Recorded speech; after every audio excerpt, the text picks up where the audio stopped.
어제 우리는 초대교회에 나타났던 두 개의 이단 사상에 대해서 나누었습니다. 그 하나는 율법주의라고 말씀을 드렸어요. 그리고 또 한 가지는 영지주의라고 말씀을 드렸습니다. 율법주의의 문제가 무엇이었겠습니까? 내가 스스로 구원을 취득할 수 있다, 얻어낼 수 있다. 율법을 지킴으로 말미암아 이 행함으로 인한 구원. 그러나 우리가 믿고 따르는 기독교의 신앙은 하나님께서 우리에게 거저 주시는 은혜로 말미암아 십자가의 보혈의 공로로 말미암아 구원 받는 줄로 믿으시기를 바랍니다. 두 번째는 영지주의 사상이라고 그랬어요.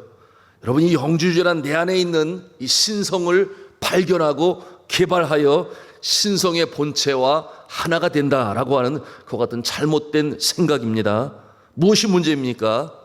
내가 인간이 신적인 존재의 자리까지 이룰 수 있다라고 하는 그와 같은 잘못된 인본주의라고 말씀을 드렸어요. 여러분, 이 성경적 신앙은 창조주와 그리고 피조물의 관계를 아주 분명히 합니다.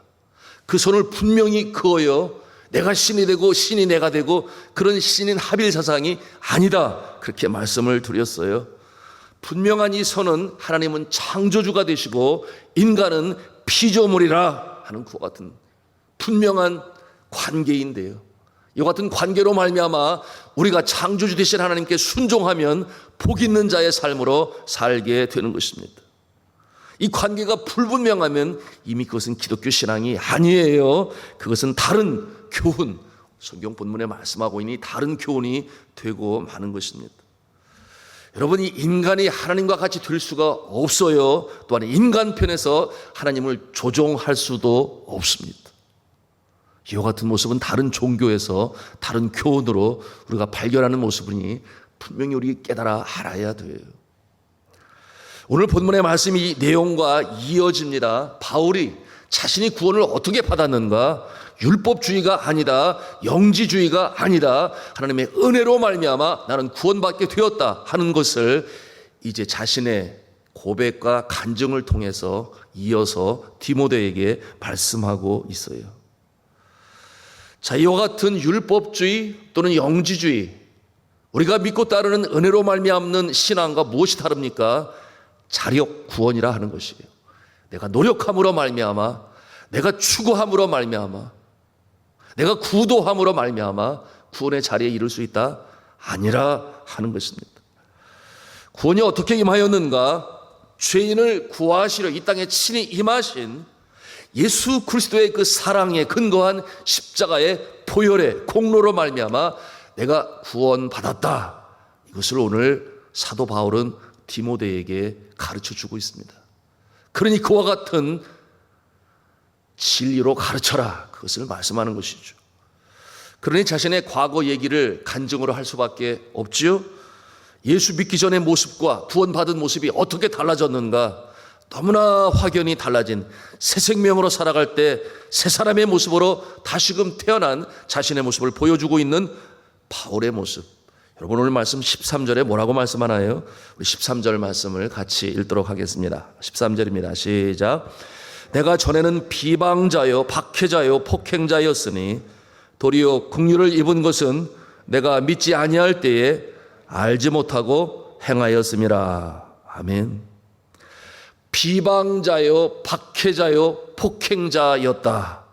자신의 과거의 모습을 그렇게 표현합니다. 한마디로 표현하고 있으니 그 모습은 15절 후반부에 고백합니다. 뭐라고 말을 하는가? 죄인 중에 내가 괴순이라. 그렇게 말합니다. 죄인 중에 내가 괴순이라. 이처럼 하나님의 뜻을 거스려 전혀 현재와 다른 과거의 모습을 언급합니다. 그런데 그 모습이 변화됐다고 하는 것이죠. 예수 그리스도의 십자가의 공로, 그 은혜가 내 안에 임하게 되니 이처럼 변화된 모습으로 주의 사역 감당하고 있다 하는 간증인 것이에요.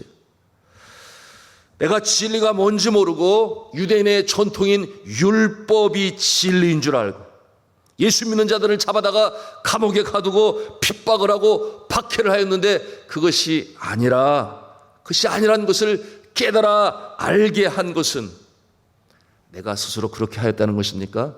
그렇지 않다는 거예요. 내가 스스로 깨달아 그렇게 변한 것이 아니라 주님 편에서 먼저 다가오셔서 깨닫게 하시고 긍휼히 여기셔서 구원받게 되었다. 그 같은 말씀으로 고백해요. 16절에 있는 말씀인데 우리 16절 말씀을 같이 또 읽도록 하겠습니다. 시작. 그러나 내가 긍휼을 입은 까닭은 예수 그리스도께서 내게 먼저 일체 오래 참으심을 보이사 후에 주를 믿어 영생 얻는 자들에게 본이 되게 하려 하심이라. 아멘. 그러니 내 능력이 아니라고 하는 거예요. 참고 기다리신 예수 그리스도께서 먼저라고 말씀하고 있잖아요. 먼저 바울에게 오셔서 믿게 하셨다, 그 말씀인 것이죠. 이 모습이 은혜로 말미암아 된 구원의 과정이니 이와 같은 자신의 구원 경험을 어떻게 사용하신다는 것이에요.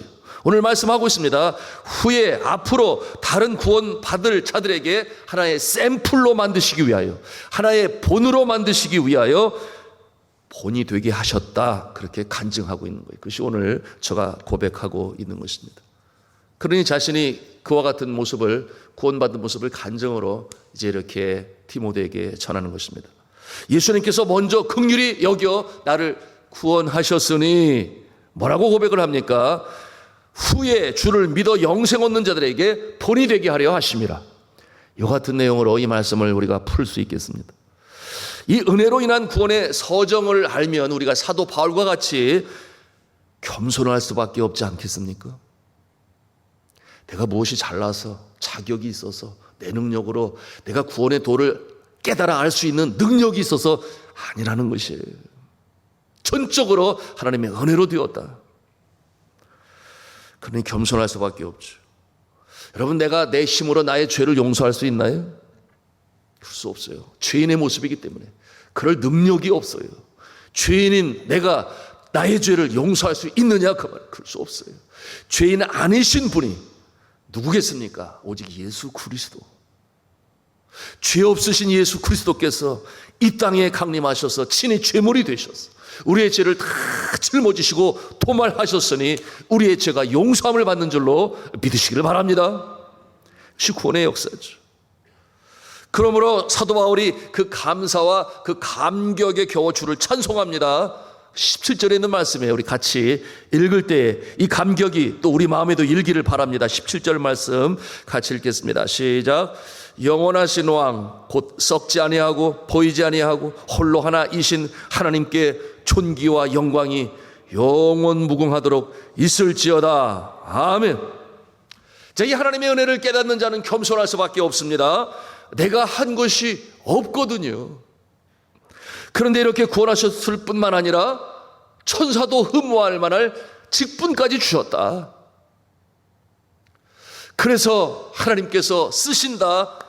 하나님의 영광이 나타나고 그것이 나에게 기쁨이 되고 보람이 된다. 감사하고 또 감사하고. 여러분, 그 시대에 사도로, 복음 전하는 자로, 선지자로, 그런가 하면 목사와 교사로 직분을 주셨는데 오늘날 이 시대 21세기에는 목사와 그리고 신학자로, 선교사로, 장로로, 집사로, 권사로 이와 같은 직분을 주시는 거예요. 그러니 이 직분은 얼마나 감사하고 소중한 것입니까? 구원하셨을 뿐만 아니라 하나님과 함께 일하자고 하시는 거예요. 그러니 그 일을 감당할 때 우리 마음에 감사와 기쁨이 넘쳐요. 더욱 섬길수록 더 귀한 주님이라는 사실을 마음으로 깨달아 알게 돼요. 그러니 죽는 것이 내게 유익함이라 심지어는 순교자의 반열에 서기로 작정하여 주의 은혜의 복음을 증거하는 일을 감당하려 하면은 나의 생명을 조금 더 귀한 것으로 여기지 아니한다. 이 단계까지 자라나게 되니 여러분, 이것이 은혜로 말미암아 되어지는 역사인 것인데요. 이 축복의 역사가, 보람의 역사가, 감사가 저와 여러분에게 있기를 주님의 이름으로 축복합니다. 이러한 감사의 마음이 사도 바울의 고백 가운데 나타나는데요. 12절 말씀이에요. 우리 12절 말씀을 같이 읽겠습니다. 시작. 나를 능하게 하신 그리스도 예수 우리 주께 내가 감사함은 나를 충성되이 여겨 내게 직분을 맡기심이니라. 아멘. 사도 바울은 예수님을 믿고 또 하나님의 자녀로 구원받고 그 삶이 변화했습니다. 심령이 변화했어요. 성령이 그 안에 역동적으로 역사하니 이제는 직분자로서 사도의 사명을 감당하게 하시니 얼마나 감사한지. 그리고 자신의 능력으로 되지 않은 것이니 그 마음의 겸손이 그의 마음의 영성으로 늘 자리 잡게 되었어요. 여러분, 이 겸손이 우리에게 정말 필요한 것인데, 내가 무엇이 잘나서 하나님이 직분으로 주셨나요? 사람이 주신 것이 아니라 말씀드렸어요. 하나님께서 주셨는데요.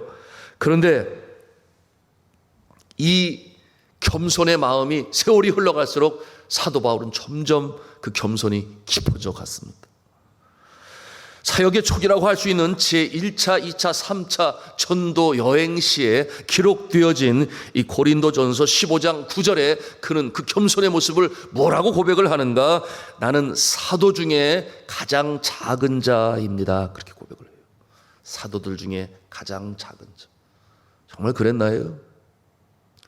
제가 기록한 서신이 신약 성경의 3분의 2가 되지 않아요? 누구보다도 똑똑한 자였습니다. 변증에 있어서는 누구보다도 훌륭했습니다. 그로 말미암아 소아시아뿐만 아니라 유럽까지도 복음이 증거되어진 일에 귀하게 쓰임받는 존재였으나 그는 자신의 과거의 모습을 기억하면서 나는 사도 중에 가장 작은 자입니다. 그의 사역의 중기라고 말할 수 있는 두 번째 시기라고 말할 수 있는 제1자 로마 옥중에서 쓴 성경책 에베소서 3장 8절에 그는 뭐라고 고백을 하는가? 모든 성도 중에 지극히 작은 자보다 더 작은 나에게 이 은혜를 주신 것은, 그렇게 고백을 해요. 사도가 아니라 이제는 그 비교의 대상자가 누구인가? 일반 성도들 중에 가장 작은 자보다도 더 못한 자신이라고 그렇게 겸손을 표현하고 있는 사도 바울의 모습이에요.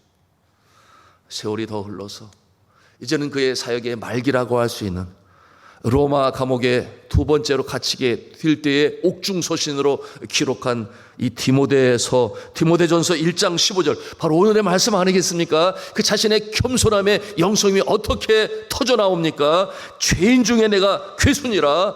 디모데전서 1장 15절에 그렇게 그는 고백을 하고 있으니, 사랑하는 성도 여러분, 우리가 이 겸손함으로 우리의 영성이 깊어져 가야 되는데요, 많은 경우 그러지 않아요? 내가 신앙생활을 오래 해서 내가 이와 같은 직분을 받게 되었으니 내가 다른 사람보다 더 월등해서 아니냐? 아니요. 신앙이 더 깊어갈수록 우리는 더 겸손의 자리에 나가게 되니, 오늘날 얼마나 많은, 더군다나 주의 종들이, 그렇게 귀하게 쓰임받은 종들이 이제는 내가 무엇을 이룬 것처럼 생각하여 얼마나 부끄러운 모습이 많았습니까? 감춰야 될 것이 얼마나 또 많았는데 그것이 발각이 되어지니 믿지 아니하는 사람들에게 오히려 전도의 문을 막아버리고. 사랑하는 성도 여러분, 겸손하시기 바랍니다. 이 겸손은 성령이 주시는 말씀이에요. 마음인 것이에요. 이와 같은 모습을 우리가 사도 바울의 모습을 통해서 보게 되는 것입니다. 여러분, 이와 같은 모습은 예수 그리스도의 영성이었어요. 그래서 빌립보서 2장 6절 이하 그게 기록되어진 말씀이 어떠한 말씀이에요? 그는 근본 하나님의 본체시나. 누구겠습니까? 예수님 아니에요? 하나님과 동등됨을 취할 것으로 여기지 아니하셨다. 오히려 자기를 비워 종의 형체를 가져 사람들과 같이 되셨다. 자기를 낮추시고 죽기까지 복종하셨다. 그러므로 하나님께서 어떻게 하셨다고 그랬어요? 그를 지극히 높여 모든 이름 위에 뛰어난 이름을 주셨다. 그렇게 기록했어요. 그러므로 모든 피조물이 무릎을 그 이름 앞에 꿇게 하셨다. 그렇게 말씀하고 있습니다. 여러분, 겸손한 자에게 하나님께서는 은혜를 베푸시는 줄로 믿으시기를 바랍니다. 교만은 패망의 선봉장이라고 그랬어요. 겸손한 자에게, 이 새벽에도 마찬가지예요. 주여, 나는 부족합니다. 은혜 아니면 내가 오늘도 견딜 수가 없습니다. 말씀을 허락하여 주옵소서. 기도할 때 성령으로 충만케 하여 주옵소서. 이와 같은 모습으로 승리할 줄로 믿습니다. 미국의 제16대 대통령이었던 에브라함 링컨, 아주 그는 겸손한 모습으로 끝까지 초질관한 모습으로 유명한 하나님의 자녀, 또 종 아니었겠습니까? 그가 아주 어릴 적에 어머니가 돌아가셨어요. 9살 때 병으로 돌아가시고, 또한 4명의 아들 중에 3명이 자신보다 먼저 세상을 떠났어요. 그러니 그 마음이 얼마나 힘들었겠습니까?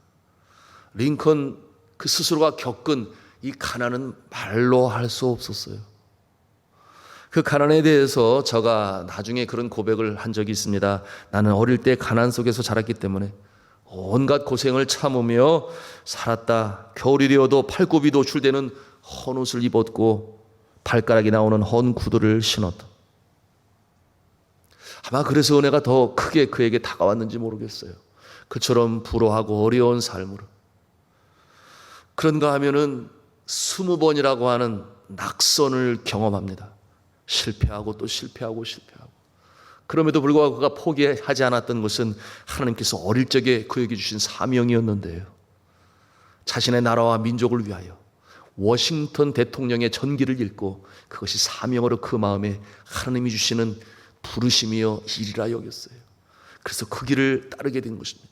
여러분, 이 워싱턴 전기로 가시잖아요. 통나무집에서 비가 새 들어와가지고 보다가 잠이 들은 다 젖어가지고 그것을 가지고 주인한테 가서 내가 이것을 어떻게 변상해야 되겠어.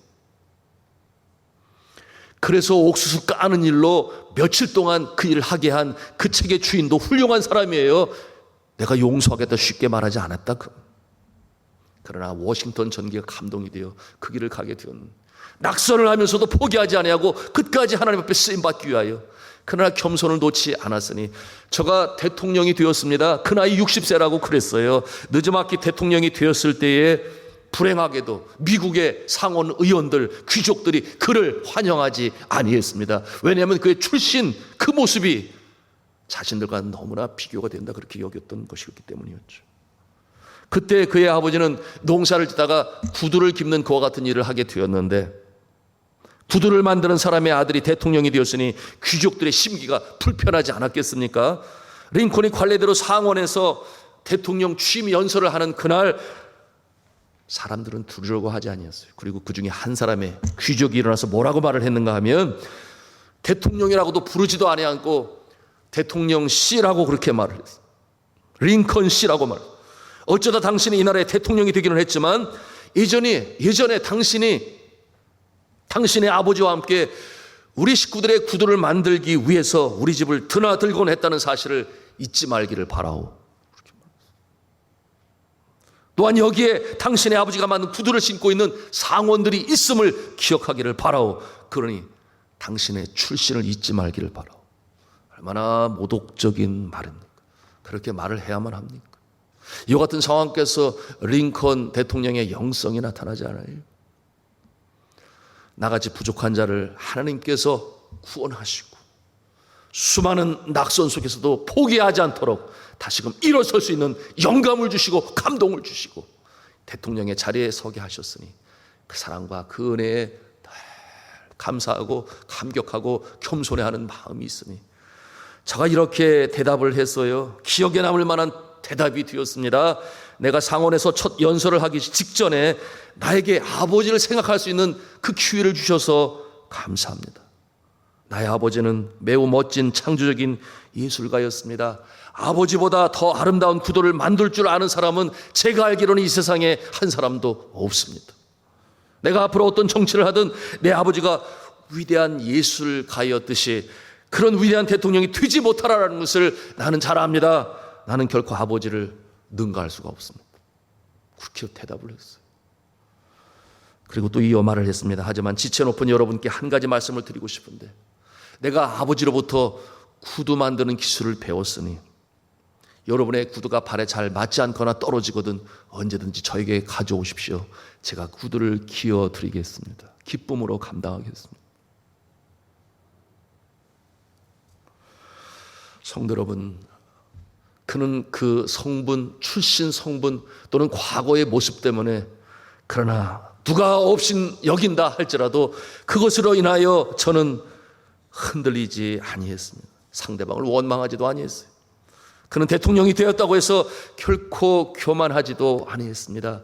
겸손히 늘 그 마음의 영성으로 있었으니 바로 내가 잘나서 하나님이 구원하신 것이 아니고 내가 잘나서 그와 같은 대통령의 자리에 세우신 것도 아니었으니, 사랑하는 성도 여러분, 내가 잘나서 내가 목사가 되고 장로가 되고 권사가 되고 집사가 되고 선교사가 되는 것이 아니라 하나님의 은혜로 되어졌는 줄로 믿으시기를 바랍니다. 그리고 쓰시기를 원하십니다. 그 능력으로 살아가기를 원하시니 이 겸손한 마음으로 오늘도 주의 은혜를 간구하시는 저와 여러분 되기를 주님의 이름으로 축원합니다. 자, 이와 같은 내용으로 디모데에게 가르치시는 사도 바울의 모습이에요.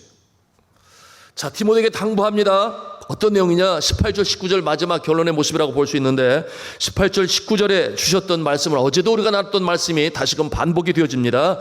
잘못된 이단 사상으로 가르치지 말아라.